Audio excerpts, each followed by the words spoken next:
thought we'd take a look at the 8162 or 63T, whatever it is. And, you know, I'm dying to know if I hook up my booster pack to this thing, will it crank over or run, or what's the deal, you know?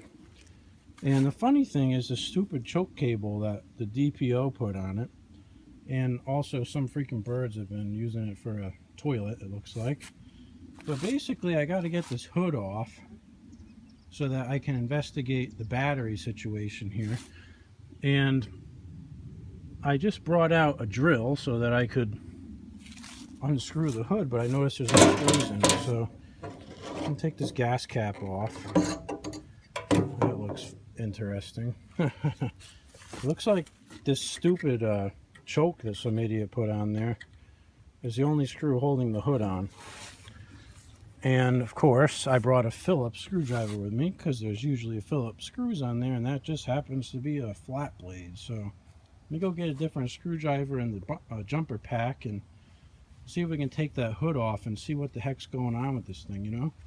Alright, so you never know what you're going to find under these things. So the whole time I'm looking at the battery through the, you know, like the battery hatch, and I'm like, why the heck is there only one cable on it? It doesn't make any sense. Well, turns out that the DPO put a side and top post battery in here, and he's got the positive terminal on the side post and the negative on the top post.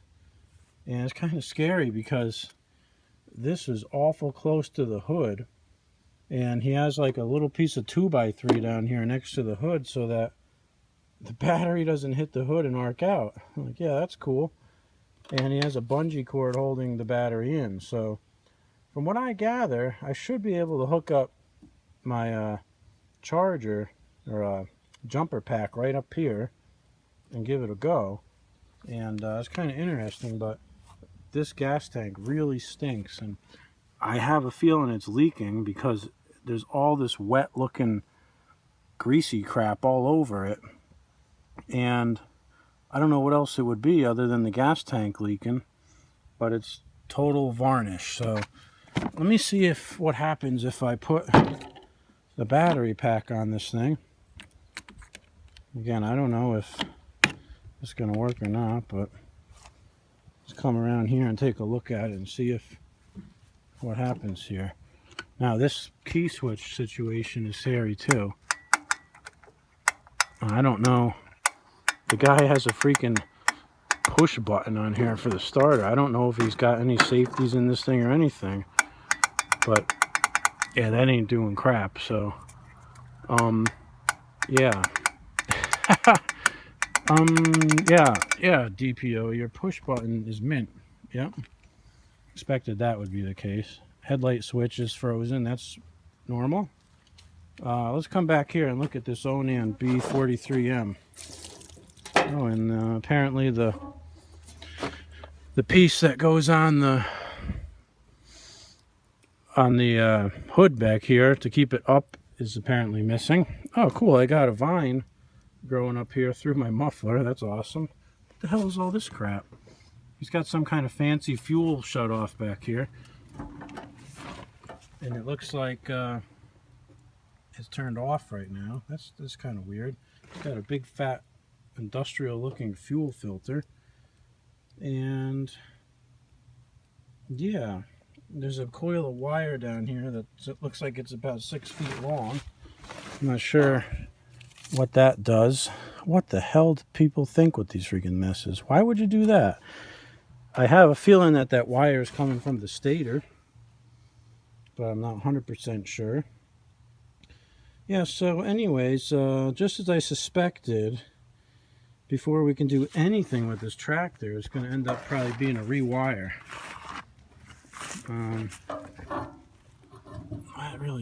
I can't believe that the hood prop is missing. That's crazy. Why would someone do that? Let me see if I can pull the dipstick out. See if there's even any oil in it. Oh yeah, there's oil in it. Hard to tell, but there is, and it's almost up to the full line. It's close. Put that in there. Let's see. Okay. The question is, where the hell's the starter? if the B series Onan,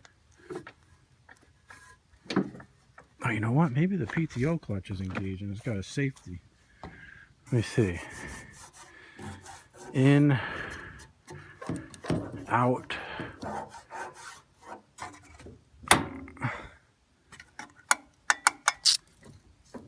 Could have a seat. No, there's no way there's a seat safety. No, there's no wires under that seat. I don't want to sit on it. It's all wet. Let me see if I put it on this terminal here, if that makes it any different. Probably not. Ooh. We got some crankage. All right, this is promising. So let's see. What I'm going to do is get something to prop this up with. Be right back. Okay, so an old Model L handlebar is propping it up. But check this out. I figure I'll take the air cleaner off and see if we can put some ether in there. And look what I found in here. There's like two nozzles to like an RTV silicone.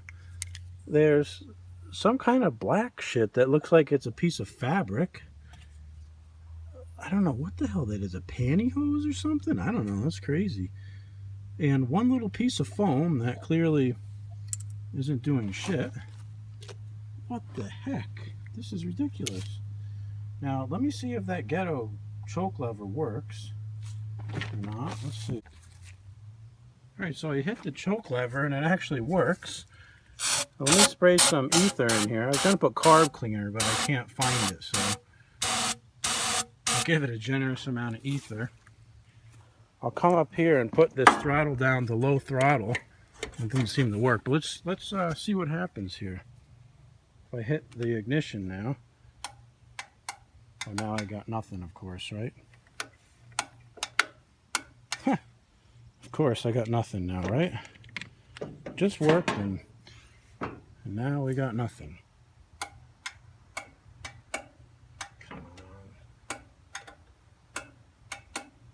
What the heck's going on?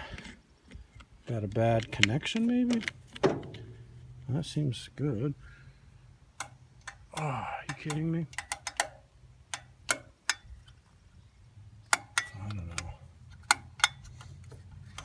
I don't know what all these stupid switches do and everything. And battery's definitely hooked up. Oh, I think it's the PTO. I knocked it out when I... Let's see if that works. I gotta put the shroud down a little bit because the seat is hitting the PTO ladder, I think. Let's see if I just let it all the way back for a minute.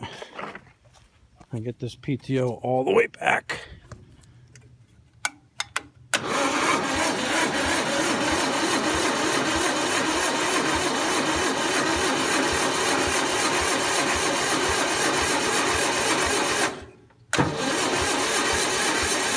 I don't even know if there's sparks. Obviously not. Has a nice sound to it, though.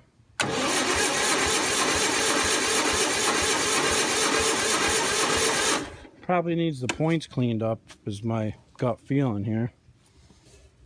But I didn't get any kind of noise, nothing out of it. So most likely there's no spark, and we got to clean the points. But wow. Oh, can you believe that it even turns over like that with that crappy wiring and everything? That's pretty promising.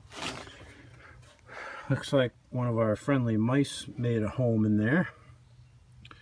But yeah, the B43M.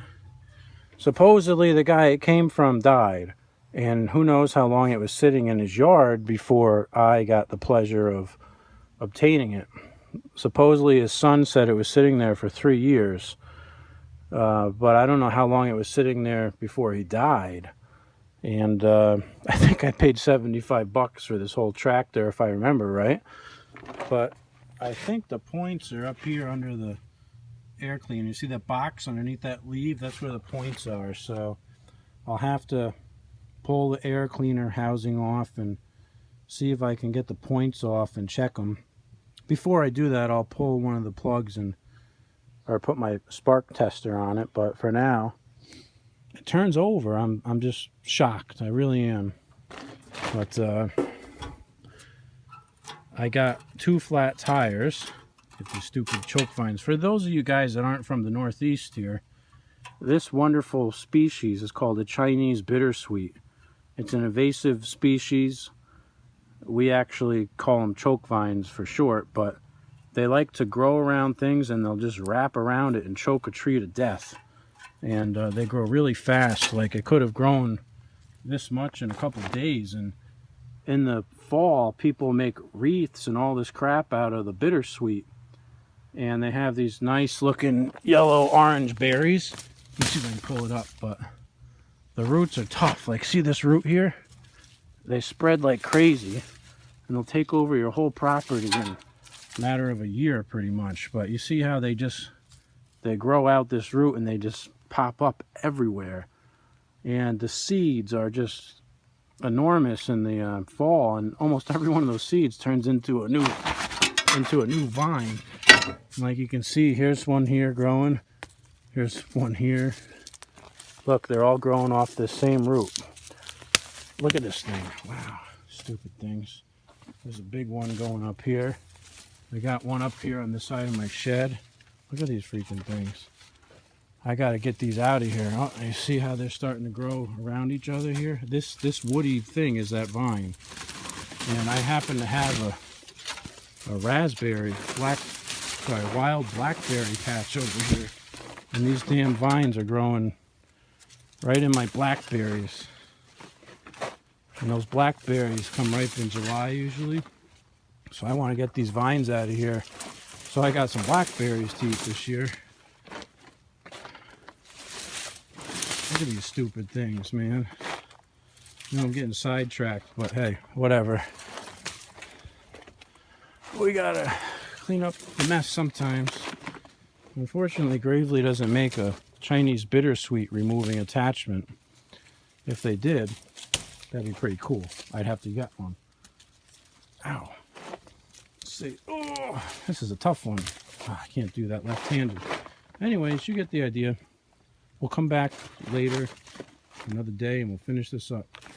Here's more of those vines. You see it growing way up these pine trees here? Look.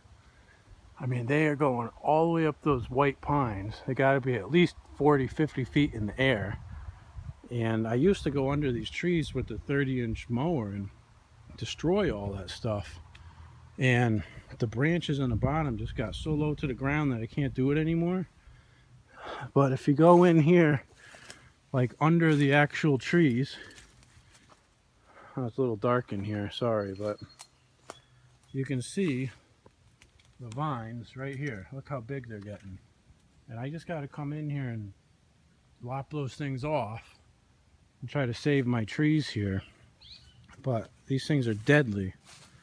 Deadly, deadly. They're going to take over the whole state of Connecticut, I think, if no one does anything about it. There's some back here on this tree that I had cut last fall. You see how big those are. Now there's just giant poison ivy taking over. Whoa, that's some giant poison ivy. Holy crap. Good thing I don't get poison ivy, but that thing's got leaves on it that are about 6 inches long. It's happy back here. Yeah, here's more of those vines. I mean, look at the stupid thing. It's just, they take off like crazy. Go right up this tree. It's a maple tree here, but man, it's crazy, you know? So, see if we can get them.